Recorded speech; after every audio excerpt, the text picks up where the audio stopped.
Orang mungkin mempertanyakan kenapa Qori itu dikeluarkan atau keluar dari barisan Kiai Imad, begitu ya. Entah dikeluarkan atau entah keluar sendiri, yaitu mungkin nanti biar publik sendiri yang menilainya. Tapi sebagaimana kita lihat info yang terbaru, dia juga keluar dari Laskar Sabilillah. Kemudian pertanyaannya, kenapa kok dari barisan Kiai Imad dia itu dikeluarkan dan dari Laskar Sabilillah dia itu keluar atau dikeluarkan? Itu kan pertanyaannya seperti itu.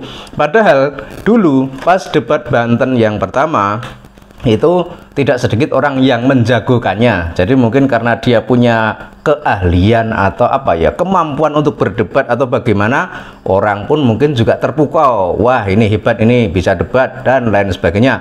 Tapi kalau kita lihat perjalanannya sekarang, kan kita bisa melihat sendiri bagaimana dia membuat video, bagaimana dia berkomentar terhadap Gus Fuad Pleret, bagaimana dia berkomentar terhadap Gus Abbas, bagaimana dia berkomentar terhadap Pak Imad. Itu kan kelihatan banget.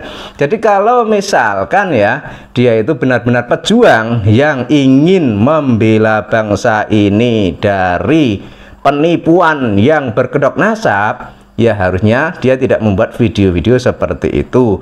Tapi faktanya banyak sekali fitnahan yang ditujukan kepada Gus Fuad Pleret. Misalnya dalam videonya dia pernah bilang kalau dia itu diundang Gus Fuad Pleret untuk podcast dan lain-lain, padahal faktanya itu tidak ada undangan seperti itu.